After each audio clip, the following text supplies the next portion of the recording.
بسم اللہ الرحمن الرحیم۔ اپنے مسکن سے کافی دور زین الدین کاؤنٹ آف سینٹ پال اور کاؤنٹ آف گرے کے متحدہ لشکریوں کی راہ روکنے کے لیے ٹھہرا تھا۔ دوسری طرف دشمن کے لشکر کو بھی شاید خبر ہو چکی تھی کہ مسلمانوں کا ایک لشکر ان سے ٹکرانے کے لیے ان کی طرف پیش قدمی کر رہا ہے، لہٰذا جب زین الدین کا لشکر ان کے سامنے گیا تب انہوں نے اپنی صفیں درست کرنا شروع کر دی تھی۔ دشمن نے لشکر کو 3 حصوں میں تقسیم کیا۔ وسطی حصے میں ان نائٹوں کو رکھا گیا تھا جنہیں صلیبی دنیا میں ناقابل تسخیر خیال کیا جاتا تھا، اور نائٹوں کا سربراہ یوقاس بذات خود ان کی کمانداری کر رہا تھا۔ دائیں پہلو پر کاؤنٹ آف سینٹ پال کا لشکر تھا اور اس کا سالار ریٹس اس کی کمانداری کر رہا تھا۔ بائیں جانب کاؤنٹ آف گرے کا لشکر تھا اور اس کا سپہ سالار رینالڈس لشکر کے اس حصے کا سپہ سالار تھا۔ دوسری طرف زین الدین نے بھی اپنے لشکر کی صفیں درست کی۔ لشکر کو 3 حصوں میں تقسیم کیا گیا۔ پھر جب زین الدین، فضل بن اسحاق اور عدنان بن ہاشم تینوں سالار اپنے لشکر کے آگے ایک جگہ جمع ہوئے، تب فضل بن اسحاق اور عدنان بن ہاشم دونوں کو مخاطب کرتے ہوئے بڑی عاجزی اور انکساری میں زین الدین کہنے لگا: میرے عزیز ساتھیو، میرے بھائیو، تم جانتے ہو میں لشکر کا فقط ایک سالار ہوں۔ ہمارا امیر اس وقت مسکن میں ہے۔ اگر تم دونوں میں سے کوئی یہ خواہش رکھتا ہو کہ اس لشکر کی کمانداری کرے اور یہ خواہش بھی رکھتا ہو کہ وہ مجھ سے بہتر انداز میں دشمنوں کا مقابلہ کر کے اسے پسپا کر سکتا ہے، تو قسم خداوند قدوس کی میں تم دونوں میں سے کسی ایک کے تحت بھی ایک عام لشکری کی حیثیت سے لڑنے اور کام کرنے کے لیے تیار ہوں۔ یہاں تک کہتے کہتے زین الدین کو خاموش ہو جانا پڑا، اس لیے کہ اس کے ان الفاظ پر دونوں عرب سالار فضل بن اسحاق اور عدنان بن ہاشم چونکے تھے۔ پھر عدنان بن ہاشم احتجاجی اور شکایتی انداز میں زین الدین کی طرف دیکھتے ہوئے کہنے لگا: اس وقت آپ ہی ہمارے امیر ہیں، قسم خداوند مہربان اور محترم کی، آپ کے تحت آپ کی کمانداری میں کام کرتے ہوئے ہم فخر محسوس کرتے ہیں۔ اگر آپ یہ خیال کرتے ہیں کہ ہم میں سے کوئی اس بات کا خواہش مند ہے کہ لشکر کی کمانداری کرے تو یہ ایک بالکل خام خیال ہے۔ میری آپ سے یہ بھی گزارش ہے کہ آپ آئندہ کم از کم میرے اور فضل بن اسحاق کے لیے ایسے الفاظ استعمال نہ کریں۔ میں اور فضل بن اسحاق دونوں آپ کے تحت کام کرتے ہوئے اپنے لیے ایک سعادت خیال کرتے ہیں۔ عدنان بن ہاشم کے ان الفاظ پر ہلکی سی مسکراہٹ زین الدین کے چہرے پر نمودار ہوئی تھی۔ پھر وہ یکدم سنجیدہ ہو گیا، ایک گہری نگاہ اپنے سامنے دشمن کے لشکر پر ڈالی جس میں طرح طرح کے خوفناک نعرے بلند ہو رہے تھے۔ کچھ دیر زین الدین دشمن کے لشکر پر نگاہیں جمائے رہا، پھر اچانک اس پر گہری سنجیدگی طاری ہو گئی۔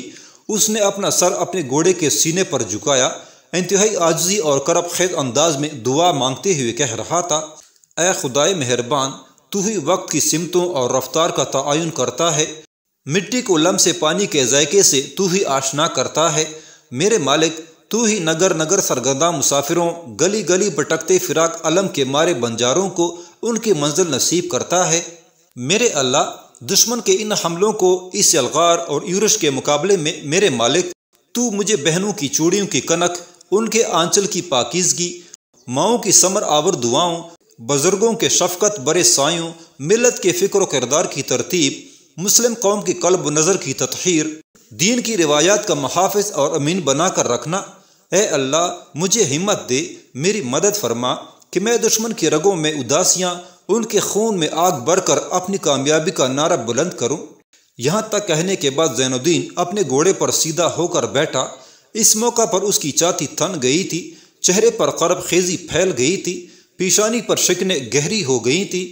اچانک اس کا ہاتھ اپنی تلوار کے دستے پر گیا۔ ایک جھٹکے کے ساتھ اس نے تلوار بے نیام کی، ڈال سنبھالی، گھوڑے کو موڑا اور اپنے لشکر کی طرف دیکھا۔ پھر اپنے لشکریوں کو مخاطب کر کے بلند آواز میں وہ کہنے لگا: میرے عزیز ساتھیو، میرے لاجواب بھائیو، آؤ لوح و قلم کی صورت گر اور اپنے لافنا رب کے نام کی تکبیر بلند کر کے اپنے تمدن کی آساس کو ان میدانوں میں عیاں کریں۔ اس کے ساتھ ہی جب زین الدین نے تکبیر بلند کی تب ایک انقلاب، ایک طوفان اٹھ کھڑا ہوا۔ پورے لشکر نے اس انداز میں تکبیریں بلند کی تھیں جیسے کوہر آلود فضاؤں میں رات سے مشابہہ آوازوں کا ایک طوفان اٹھ کھڑا ہوا ہو، یا یہ کہ عمیق رازوں کی ترجمان عطا خاموشیوں سے اٹھ کر کرب و بیداری اوڑے زمین کے خاموش قفس میں ہر شے کو مویشیوں کی طرح ہانک دینے کا عزم کر رہے ہوں۔ مسلمان لشکریوں کی ان تکبیروں نے دشمن کے لشکر پر بھی ایک لرزہ اور ایک وحشت طاری کر کے رکھ دی تھی۔ عین اسی موقع پر بوکاس، ایسٹس اور ریناڈس نے خواب اوڑے سیاہ راتوں میں تلخی اور مایوسی پھیلاتی دل شکستہ آوازوں کی طرح اپنے لشکر کو آگے بڑھایا۔ دوسری طرف سب سے پہلے زین الدین نے اپنے کام کی ابتدا کی، چنانچہ وہ بھی اپنے حصے کے لشکر کے ساتھ دشمن کے لشکر پر حملہ آور ہوا تھا۔ زین الدین کے ساتھ ہی ساتھ عرب سالار عدنان بن ہاشم بھی حرکت میں آیا، چنانچہ لشکر کے دائیں پہلو کے ساتھ دشمن پر وہ بھی ٹوٹ پڑا تھا۔ عدنان بن ہاشم کے بعد دوسرا عرب سالار فضل بن اسحاق بھی حرکت میں آیا اور وہ بھی کالی راتوں کے طول میں آسمان پر کمند ڈالتی کڑکتی گرجتی برق اور ہواؤں کے شدت برے تمانچوں کی طرح حملہ آور ہو گیا تھا۔ دونوں لشکریوں کے ٹکرانے سے آخر میدان جنگ کے اندر زخموں کی کائنات، درد علم کی آگ، عذابوں کے تیز دھارے، دکھوں کی میعاد بڑھاتے ہولناک عناصر، موت کے سندیسے، امڑتی عقوبت خیزیاں، تشنا کامی کی لہریں، ناچتی گومتی جراحتیں، مردم گزیدہ کرب اور چشم کو خون بستہ کرتی موت کی گرسنگی ناچ اٹھی تھی۔ ایسٹس اور ریناڈس دونوں کو یہ غلط فہمی ہوئی تھی کہ اس بار ان کے ساتھ ناقابل تسخیر نائٹ ہیں، لہٰذا وہ مسلمانوں کو پسپا کرنے اور انہیں شکست دینے میں کامیاب ہو جائیں گے۔ لہٰذا شروع میں ان کے حملوں میں بڑی تیزی اور کرب خیزی تھی، لیکن جب زین الدین، عدنان بن ہاشم اور فضل بن اسحاق نے ان سے بھی زیادہ تیز اور شدید حملے شروع کیے، تب صلیبیوں کی جارحیت مان پڑنے لگی۔ اس کے بعد جب انہوں نے دیکھا کہ مسلمانوں نے تو ان کے لشکر کی اگلی صفوں کا مکمل طور پر صفایا کر دیا ہے اور دائیں بائیں پہلو کو بھی خاصا نقصان پہنچا کر ان کے لشکریوں کی لاشیں کٹی فصل کی طرح بچھا دی ہیں، تب نائٹ جو اپنے آپ کو ناقابل تسخیر خیال کرتے تھے وہ سب سے پہلے گھبرائے، اس لیے کہ ان کے مقابلے میں زین الدین تھا اور زین الدین نے اپنے خون آلود اور تیز حملوں سے انگنت نائٹوں کو موت کے گھاٹ اتار دیا تھا، اور نائٹوں نے جب اپنے سامنے، اپنے پیچھے اپنے ساتھیوں کی انگنت لاشیں دیکھیں تب وہ بددل ہو گئے، ذرا پیچھے ہٹے۔ ان کا پیچھا ہٹنا سارا کام خراب کر گیا، اس لیے کہ ان کے دائیں بائیں پہلو بھی پسپا ہوئے۔ اس موقع پر زین الدین نے تکبیر بلند کرتے ہوئے فضل بن اسحاق اور عدنان بن ہاشم کو اشارہ دیا کہ پوری طاقت سے حملہ کیا جائے۔ تب تینوں سالاروں نے بڑی شدت سے حملے شروع کر دیے تھے، جس کے نتیجے میں صلیبیوں کو بدترین شکست ہوئی اور وہ شکست اٹھا کر اپنی جانیں بچا کر بھاگ کھڑے ہوئے۔ زین الدین، عدنان بن ہاشم اور فضل بن اسحاق نے کچھ دور تک بھاگتے دشمنوں کا تعاقب کیا، پھر وہ لوٹے اور دشمن کے پڑاؤ کی ہر چیز پر قبضہ کرنے کے بعد وہاں قیام کر لیا۔ زخمیوں کی دیکھ بھال کی گئی، لشکر کا ایک حصہ مستعد کر دیا گیا، لشکر کو ایک رات وہاں بسر کر کے آرام کرنے کا موقع فراہم کیا گیا۔ اس کے بعد زین الدین اپنے لشکر کے ساتھ واپس اپنے حصار کا رخ کر گیا تھا۔ میکل اور سبتا دونوں ماں بیٹی اپنے مکان میں کچھ کپڑے سی رہی تھی کہ اچانک باہر شور بلند ہوا۔ یہ شور سن کر میکل گھبرا اٹھی، باہر بھاگی، اس کے پیچھے سبتا بھی بھاگی۔ جب دونوں ماں بیٹی اپنے گھر سے باہر آئیں تب انہیں کچھ لوگوں کے رونے کی آواز سنائی دی، ساتھ ہی کوئی چلا چلا کر کہہ رہا تھا، حصار کے امیر نجم الدین الغازی فوت ہو گئے ہیں۔ یہ خبر سن کر میکل اور سبتا دونوں ماں بیٹی پریشان ہو گئی تھیں، چنانچہ وہ بھی ان لوگوں میں شامل ہو گئیں جو بھاگتے ہوئے نجم الدین الغازی کی رہائش گاہ کی طرف جا رہے تھے۔ لوگوں کا ایک جمگٹھا تھا جو نجم الدین الغازی کی رہائش گاہ کے گرد جمع ہو گیا تھا۔ وہ طبیب جو نجم الدین الغازی کا علاج کر رہے تھے آخر باہر نکلے اور وہاں جمع ہونے والے لوگوں کو امیر نجم الدین الغازی کے مرنے کی اطلاع دی۔ یہ اطلاع سن کر وہاں جمع ہونے والے لشکریوں کے اندر سے آہیں، سسکیاں اور ہچکیاں سنائی دینے لگی تھیں۔ اس موقع پر میکل کی نگاہیں اچانک حسین اور خوبصورت 48 پر پڑی۔ وہ بدر الدین کا ہاتھ تامے ایک طرف کھڑی رو رہی تھی، بدر الدین بھی رو رہا تھا اور اس کے ساتھ مغنی احمد بن قاسم ایک ستون کا سہارا لیے اپنی ہچکیوں اور سسکیوں پر قابو پا رہا تھا۔ ایسے میں میکل آہستہ آہستہ 48 کی طرف بڑھی، سبتا بھی اس کے پیچھے ہو لی۔ میکل کہنے لگی، بیٹی، وہ سامنے جو لڑکی میرے نواسے بدر الدین کا ہاتھ تامے کھڑی ہے وہی شہزادی 48 ہے، اور اس کے ساتھ ستون پر سر رکھے جو شخص رو رہا ہے وہ مغنی احمد بن قاسم ہے۔ بڑے شوق سے 48 کی طرف دیکھتے ہوئے سبتا اپنی ماں میکل کی طرف کھولی تھی۔ 48 کے قریب جا کر میکل رکی۔ میکل کو اپنی قریب دے کر 48 نے اپنے آپ کو سنبھالا، میکل کو سلام کیا۔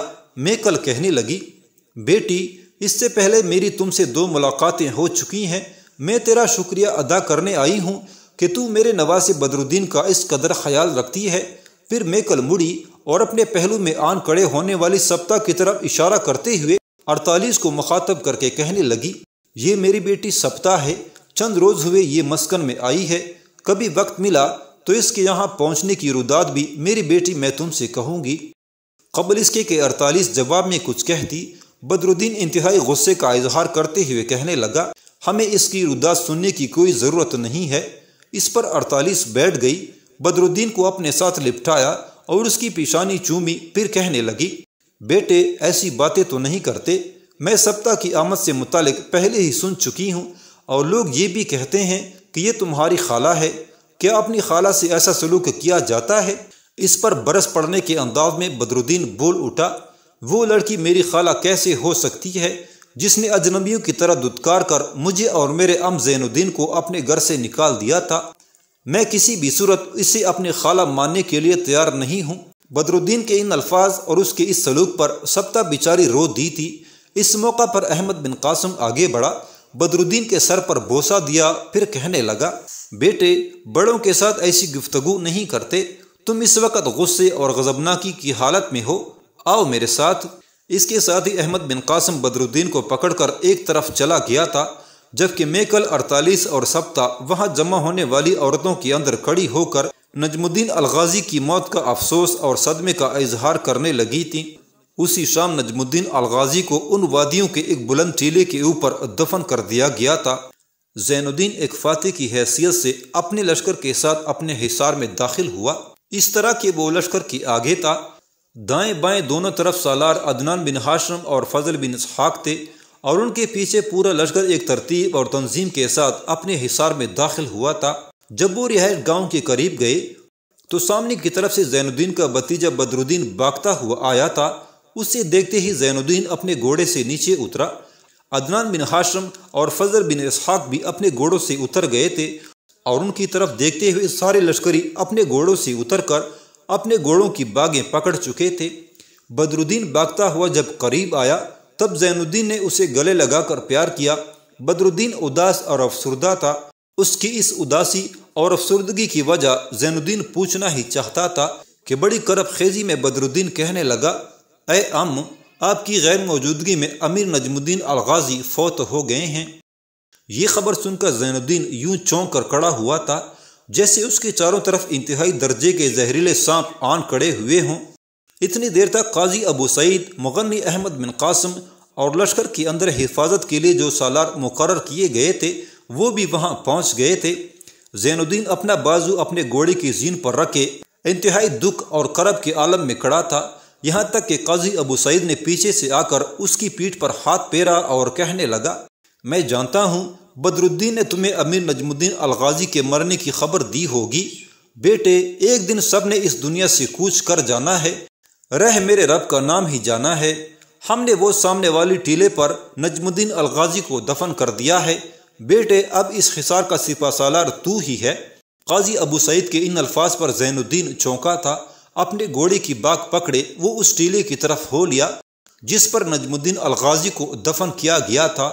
دونوں عرب سالار فضل بن اسحاق اور عدنان بن ہاشم کے علاوہ قاضی ابو سعید، مغنی احمد بن قاسم بھی اس کے ہمراہ تھے، باقی لشکری بھی اس ٹیلے کی طرف ہو لیے تھے۔ پھر سارے لشکری اس ٹیلے کے گرد پھیل گئے تھے۔ بوجھل قدموں سے زین الدین اس ٹیلے پر چڑھا، کچھ دیر تک نجم الدین الغازی کی قبر پر کھڑے ہو کر دعا مانگتا رہا۔ دعا میں اس کے ساتھ قاضی ابو سعید، عدنان بن ہاشم، فضل بن اسحاق، احمد بن قاسم اور کچھ دوسرے سالار بھی شامل تھے۔ اس کے بعد زین الدین قبر کے پاس بیٹھ گیا، کچھ دیر تک قبر کے اوپر ہاتھ پھیرتا رہا، ہونٹ کاٹتا رہا، پھر اس کی آنکھوں سے آنسو بہہ نکلے تھے، یہاں تک کہ قبر پر ہاتھ پھیرتے ہوئے دکھ بھرے انداز میں وہ کہہ رہا تھا، امیر نجم الدین الغازی، تم گمشدہ شب و روز میں ہمارے لیے ملن قصیدوں، وصال وعدوں، خواہشوں کی سیجوں ساتا، تیرے بعد ہماری یادوں کی امر بیلیں شوریدہ دکھ کی کسک کا شکار ہو جائیں گی۔ آتی جاتی رتوں کی وحشت میں ہماری حالت تیرے بعد پانی کو ترستے نخل خشک کی سی ہو کر رہ جائے گی۔ گرم آندھیوں کے سندے سے زم حریر ہواؤں کی سنسانیاں ہماری آنکھوں کے لیے نوکیلے کانٹے اور زہر میں بجھے ہوئے نیزے بن جائیں گے۔ زین الدین اٹھ کھڑا ہوا، سب اس ٹیلے سے نیچے اترے۔ اتنی دیر تک لوگوں کا جمگٹھا تھا جو اپنے لشکر کو مبارکباد دینے اور لشکریوں کا استقبال کرنے کے لیے وہاں جمع ہو گیا تھا۔ جہاں تک نگاہ کام کرتی تھی سر ہی سر نظر آتے تھے۔ ٹیلے سے نیچے آ کر قاضی ابو سعید ایک جگہ رک گئے اور اپنے سامنے لوگوں کے ٹاٹے مارتے سمندر کو دیکھ کر ان کے لبوں پر خوشگوار مسکراہٹ نمودار ہوئی تھی۔ حسین اور خوبصورت 48 اپنے کمرے میں بیٹھی کسی مذہبی کتاب کا مطالعہ مشعل کی روشنی میں کر رہی تھی کہ ساتھ والے کمرے سے قاضی ابو سعید نے اسے آواز دے کر بلایا۔ اس پر 48 فوراً اپنی جگہ پر اٹھ کھڑی ہوئی، ہاتھ میں پکڑی ہوئی کتاب اس نے اپنی مسحری کے اندر ایک طرف رکھ دی، اٹھ کر ساتھ والے کمرے میں داخل ہوئی اور قاضی ابو سعید کو مخاطب کر کے کہنے لگی، بابا آپ نے مجھے بلایا؟ اس پر قاضی ابو سعید نے اسباب میں گردن ہلائی، اپنے سامنے 48 کو بیٹھنے کے لیے کہا۔ جب وہ بیٹھ گئی تب قاضی ابو سعید کی آواز گونجی، بیٹی میں نے ایک فیصلہ کیا ہے، پتہ نہیں وہ فیصلہ غلط ہے یا درست۔ میں نے تمہارے متعلق ایک اندازہ لگایا ہے، میرا اندازہ غلط بھی ہو سکتا ہے۔ بیٹی اگر میں زین الدین کے پاس جاؤں اور اسے تمہارے رشتے سے متعلق بات کروں تو کیا تمہیں کوئی اعتراض ہے؟ دیکھ بیٹی مجھے میرے اس سوال کا جواب کھل کر دینا، ہچکچاہٹ میں مت رہنا۔ تمہارے اٹھنے بیٹھنے، تمہاری گفتگو سے میں نے یہ بھی اندازہ لگایا ہے کہ تم زین الدین کو پسند کرتی ہو۔ اب اپنی خواہش اپنے فیصلے کا اظہار کرو۔ 48 نے اس موقع پر ہلکی ہلکی مسکراہٹ میں گردن جھکائے رکھی، پھر اس کی دھیمی سی آواز بلند ہوئی، بابا آپ کا اندازہ درست ہے، میں انکار نہیں کروں گی۔ میں اس بات کو تسلیم کرتی ہوں کہ میں امیر زین الدین کو پسند کرتی ہوں، ان کی زندگی کا ساتھی بننا چاہتی ہوں۔ بابا اگر ایسا ہو جائے تو میں اپنے آپ کو دنیا کی خوش قسمت ترین لڑکی سمجھوں گی۔ اس پر قاضی ابو سعید اپنی جگہ پر اٹھ کھڑے ہوئے اور 48 کو مخاطب کر کے کہنے لگے، بیٹی یہ جواب دے کر تم نے گویا میرا دل خوش کر دیا ہے۔ اب تو یہیں بیٹھ، زین الدین مستقر کی طرف گیا ہے، میں اس موضوع پر وہیں اس سے بات کر کے لوٹتا ہوں۔ قاضی ابو سعید کے ان الفاظ پر 48 کی خوشی کی کوئی انتہا نہ تھی، مسکرا رہی تھی۔ جبکہ قاضی ابو سعید باہر نکل گئے تھے۔ قاضی ابو سعید کے کمرے سے اٹھ جانے کے بعد 48 اپنے کمرے میں چلی گئی تھی۔ اب مطالعہ وہ بھول گئی تھی اور کمرے میں جلتی چھوٹی سی مشعل کی روشنی میں وہ بڑی بے چینی سے قاضی ابو سعید کی واپسی کا انتظار کرنے لگی تھی۔ کچھ ہی دیر بعد قاضی ابو سعید لوٹے، اس حالت میں کہ اداس اور افسردہ تھے، گردن ان کی جھکی ہوئی تھی۔ اپنے کمرے کی طرف جانے کے بجائے 48 کے کمرے کی طرف گئے۔ ان کی حالت دیکھتے ہوئے 48 خود بھی اداس اور افسردہ ہو گئی تھی۔ 48 اپنی جگہ پر اٹھ کھڑی ہوئی اور قاضی ابو سعید کو بیٹھنے کے لیے کہا۔ قاضی ابو سعید بیٹھے نہیں، دکھ بھری ایک نگاہ 48 پر ڈالی، پھر کہنے لگا، 48 میری بیٹی، میں جس کام کے لیے گیا تھا یوں جانو اس میں ناکام رہا ہوں۔ زین الدین نے تمہارے ساتھ شادی کرنے سے انکار کر دیا ہے۔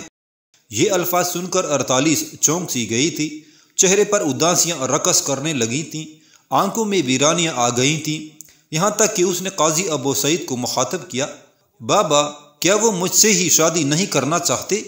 کیا وہ کسی اور لڑکی کو پسند کرتے ہیں؟ اس پر دکھ بھرے انداز میں قاضی ابو سعید نے پھر کہنا شروع کیا، بیٹی وہ کسی سے بھی شادی نہیں کرنا چاہتا۔ اس کا جواب یہ تھا کہ میں نے شادی کرنی ہی نہیں ہے۔ میں نے اسے بڑا سمجھایا لیکن میری بچی بات بنی نہیں، وہ شادی کرنے پر تیار ہی نہیں ہے۔ یہاں تک کہنے کے بعد قاضی ابو سعید رک گئے۔ کچھ دیر تک اداس اور ویرانیہ بری خاموشی طاری رہی، دونوں اپنی جگہ پر کھڑے رہے، یہاں تک کہ 48 نے قاضی ابو سعید کو مخاطب کیا، بابا اگر آپ کی اجازت ہو تو کیا اس موضوع پر میں خود براہ راست امیر سے بات کر سکتی ہوں؟ اس پر قاضی ابو سعید خوشی کا اظہار کرتے ہوئے کہنے لگے، بیٹی میری طرف سے تمہیں ایسا کرنے کی اجازت ہے۔ اگر تم براہ راست اس سے گفتگو کرو، اسے اس شادی پر رضامند کر لو تو میں سمجھتا ہوں اس میں جہاں میری خوشی ہوگی وہاں تمہاری بھی خوشبختی اور سعادت مندی پنہا ہوگی۔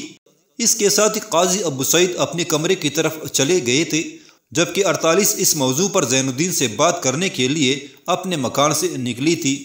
48 جب اپنے مکان سے باہر نکلی تو اس نے دیکھا رہائشی مکانوں کے سامنے زین الدین، عدنان بن ہاشم اور فضل بن اسحاق تینوں کچھ دوسرے سالاروں کے ساتھ اپنے گھوڑوں کو سرپٹ دوڑاتے ہوئے دریائے اورنٹس کی طرف جو بلند کوہستانی سلسلہ تھا اس کے اوپر جو برج بنے ہوئے تھے ان کی طرف چلے گئے تھے۔ لہٰذا 48 بیچاری مایوس اور اداس ہو کر لوٹی اور اپنے کمرے میں چلی گئی تھی۔ اور رات کا کافی حصہ زین الدین نے اپنے سالاروں کے ساتھ اپنے برجوں کا جائزہ لینے پر ہی گزارا، جس کی بنا پر 48 کو اس موضوع پر اس سے گفتگو کرنے کا کوئی موقع نہ ملا۔ اگلے روز جب لشکر کوچ کرنے کے لیے تیار ہو گیا، لشکر کے آگے زین الدین، عدنان بن ہاشم اور کچھ دوسرے چھوٹے سالار تھے۔ ایک طرف فضل بن اسحاق دوسرے سالاروں کے ساتھ انہیں الوداع کرنے کے لیے کھڑا تھا۔ ان کے ساتھ قاضی ابو سعید، مغنی احمد بن قاسم اور بدر الدین بھی کھڑے ہوئے تھے۔ اس موقع پر 48 کچھ سامان اٹھائے زین الدین کے گھوڑے کے پاس آئی اور اس کی خرجین میں کچھ چیزیں ڈالتے ہوئے کہنے لگی، امیر، اس میں آپ کے لیے زاد راہ ہے، اس میں خشک چیزیں ہیں جو چند دن تک خراب نہیں ہوں گی۔ میری دعا ہے کہ جس مہم پر آپ نکل رہے ہیں خدا قدوس اس میں آپ کو کامیاب کرے۔ اس کے بعد 48 پلٹی عدنان بن ہاشم کے پاس آئی، اس کے گھوڑے کی خرجین میں بھی زاد راہ ڈالا اور اسے مخاطب کر کے کہنے لگی، ابن ہاشم، میرے بھائی، آپ دونوں اس حصار کے لیے کہکشاں کا درجہ رکھتے ہیں۔ میں نے کچھ زاد راہ تیار کیا تھا، کچھ امیر کو دیا ہے۔ میری دعا ہے کہ آپ دونوں اپنے مہم سے کامیاب اور کامران لوٹیں۔ جواب میں عدنان بن ہاشم مسکرایا اور کہنے لگا، 48 میری بہن، تو ایک ہمدرد اور نرم دل بہن ہے، تیری دعائیں یقیناً قبول ہوں گی، میں اور امیر یقیناً کامیاب لوٹیں گے۔ میری بہن، دیکھ، تیرے رشتے سے متعلق قاضی ابو سعید نے میری اور فضل بن اسحاق کی موجودگی میں بات کی تھی۔ فی الحال امیر نے اس رشتے سے انکار کر دیا ہے، پر تو دل شکنی کا شکار نہ ہونا۔ اس مسکن میں دیکھ، تیرے انگنت بھائی ہیں، وہ تجھے مایوس تو نہیں ہونے دیں گے۔ میری بہن، میں تم سے وعدہ کرتا ہوں کہ میں، فضل بن اسحاق، قاضی ابو سعید اور احمد بن قاسم امیر زین الدین کو ایک نہ ایک دن تم سے شادی کرنے پر تیار کر لیں گے۔ عدنان بن ہاشم کی اس گفتگو سے 48 خوش ہو گئی تھی، اس کا شکریہ ادا کیا، پھر پیچھے ہٹ گئی تھی۔ عین اسی وقت ایک طرف سے میکل اور سبتا بھی دونوں ماں بیٹی آئیں۔ میکل نے بھی کچھ سامان زین الدین کے گھوڑے کی زین سے باندھا، سبتا بھی پاس کھڑی رہی۔ زین الدین نے کوئی اعتراض نہیں کیا تھا۔ اس کے بعد زین الدین نے قاضی ابو سعید سے اجازت لی۔ جب قاضی ابو سعید نے اسبات میں گردن ہلائی، تب ایک ساتھ زین الدین اور عدنان بن ہاشم نے اپنے گھوڑوں کو ایڑ لگائی۔ اس کے بعد وہ اپنی لشکر کے ساتھ حلب کی طرف جانے کے لیے اپنے حصار سے نکل گئے تھے۔ زین الدین اور عدنان بن ہاشم اپنے لشکر کو لے کر جب حلب پہنچے تو سلطان عماد الدین نے شاندار انداز میں ان کا استقبال شہر سے باہر نکل کر کیا۔ سلطان نے ایک دن اور ایک رات زین الدین اور عدنان بن ہاشم کے لشکر کو سستانے اور آرام کرنے کا موقع فراہم کیا۔ اس کے بعد سلطان زین الدین اور عدنان بن ہاشم دوسرے سالاروں کے ساتھ لشکر لے کر اثارب کی طرف روانہ ہوئے تھے۔ مورخین کا کہنا ہے کہ اثارب یا اثاریب کو صلیبی کریب کے نام سے بھی یاد کرتے تھے۔ یہ حلب سے تقریباً 9 میل انطاکیہ کے راستے میں بڑا مشہور، مضبوط اور مستحکم قلعہ تھا۔ ساتھ ہی مورخین یہ بھی لکھتے ہیں کہ قلعے کا نام سرب سے نکلا ہے، جس کے معنی بکری کی چربی کی جمع ہے۔ ساتھ ہی مورخین یہ بھی لکھتے ہیں کہ آج کل یہ شہر کھنڈر پڑا ہے، مگر قریب میں اس نام کا ایک قصبہ اب بھی موجود ہے۔ اثارب یا اثاریب حلب سے 1 دن اور انطاکیہ سے 2 دن کی مسافت پر تھا۔ اثارب میں صلیبیوں کا جو لشکر تھا اس کے حوصلے اس قدر بڑے ہوئے تھے کہ پہلے تو وہ اثارب کی ارد گرد جو مسلمانوں کے شہر اور بستیاں تھیں انہیں بے دریغ اپنا ہدف بناتے رہتے تھے۔ اب جب انہیں پتہ چلا کہ سلطان عماد الدین ان کی ذاتیوں، ان کے ان مظالم اور جبر و ستم کا انتقام لینے کے لیے اپنے لشکر کے ساتھ اثارب کا رخ کیے ہوئے ہیں، تو انہوں نے اس خبر کو کوئی اہمیت نہ دی، بلکہ اثارب کے صلیبی حاکم نے اپنے لشکر کو استوار کیا اور اثارب شہر اور قلعے سے باہر اس نے سلطان عماد الدین کا مقابلہ کرنے کی ٹان لی تھی۔ لہٰذا عماد الدین، زین الدین اور عدنان بن ہاشم اپنے لشکر کے ساتھ جب اثارب کے قریب پہنچے تو انہوں نے دیکھا کہ ان کے سامنے اثارب کا لشکر ان سے 2 ہاتھ کرنے کے لیے پڑاؤ کیے ہوئے تھا۔ جو ہی مسلمان وہاں پہنچے، اثارب والوں نے نعرے بلند کرتے ہوئے مسلمانوں پر اپنا رعب اور خوف طاری کرنا چاہا۔ ساتھ ہی انہوں نے مسلمانوں سے ٹکرانے کے لیے اپنی صفیں بھی درست کرنا شروع کر دی تھی۔ عماد الدین نے بھی زین الدین اور عدنان بن ہاشم کے ساتھ مل کر اپنا پڑاؤ درست کیا۔ پورے لشکر کو انہوں نے 2 حصوں میں تقسیم کیا۔ ایک حصہ عماد الدین نے جو حلب سے لے کر آیا تھا اپنی کمانداری میں رکھا اور اپنے نائب کی حیثیت سے حلب ہی کے چند سالاروں کو اس نے اپنے حصے میں رکھا تھا، جبکہ جو لشکر زین الدین اور عدنان بن ہاشم لے کر آئے تھے وہ انہی کی کمانداری میں رہنے دیا گیا تھا۔ اس طرح مسلمانوں کے لشکر کے 2 حصے تھے، ایک حلب کا لشکر، دوسرا زین الدین اور عدنان بن ہاشم کا لشکر تھا۔ صلیبیوں کے لشکر میں کچھ دیر تک ہولناک نعرے اور دل خراش سی آوازیں بلند ہوتی رہیں۔ اس کے بعد اثارب کے حاکم اور سالاروں نے اپنے لشکر کو صحرائی راتوں کی گہری خاموشیوں میں اچانک ابھرتے شام کے ماتمی سایوں، محدودیت کے لمحوں میں سمٹتی ویران دیولانوں کی سنگینیوں کی طرح آگے بڑھایا۔ اس کے بعد وہ مسلمانوں کے لشکر پر کلیانوں کے ڈھیر کو تنکا تنکا کرتے، مرگ کے طویل سلسلوں، اجل کی تختیاں لکھتے، آندھیوں کے سلوٹوں سے اڑتے پرجوش بگولوں اور واہموں کے سانپوں کی طرح حملہ آور ہو گئے تھے۔ جواب میں مسلمانوں کے متحدہ لشکر نے بھی حملہ کر دیا تھا۔ اس طرح دونوں لشکریوں کے ٹکرانے سے رزمگاہ کے اندر فراموشی کے لمحوں میں نفرت کے جہنم آباد ہونا شروع ہو گئے تھے۔ کچھ دیر تک اثارب شہر سے باہر ہولناک ٹکراؤ ہوتا رہا۔ صلیبیوں کو پکی پختہ امید تھی کہ وہ مسلمانوں کے لشکر کو پسپا کرنے میں کامیاب ہو جائیں گے، لیکن جوں جوں وقت گزرنے لگا توں صلیبیوں کی امیدیں اور ان کی خواہشیں مرگ میں تبدیل ہونے لگی تھیں، اس لیے کہ مسلمانوں نے اب ان پر دباؤ بڑھاتے ہوئے تیزی سے ان کے لشکر کی تعداد کو کم کرنا شروع کر دیا تھا۔ اثارب کے حاکم اور سالاروں نے جب دیکھا کہ مسلمان تو ان پر بری طرح حاوی ہوتے جا رہے ہیں اور ایک طرح سے اگلے حصے میں انہوں نے ان لشکریوں کا قتل عام شروع کر دیا ہے، تب انہوں نے شکست قبول کی۔ باکر اثارب کے قلعے میں وہ محصور ہو گئے تھے۔ شہر سے باہر اثارب والوں نے جو بھی اپنی ضرورت کا سامان رکھا ہوا تھا اس پر سلطان نے قبضہ کر لیا۔ اس کے بعد سلطان نے اپنے پڑاؤ کو مضبوط اور مستحکم کیا۔ پھر سلطان نے اپنے سالاروں کو اپنے خیمے میں طلب کر لیا تھا۔ چنانچہ جب حلب سے آنے والے سالاروں کے علاوہ زین الدین اور عدنان بن ہاشم دونوں سلطان کے خیمے میں گئے، تب سلطان نے پہلے تو اس شاندار فتح اور کامیابی پر سارے سالاروں کو مبارکباد دی، پھر سب کو مخاطب کر کے کہنے لگا،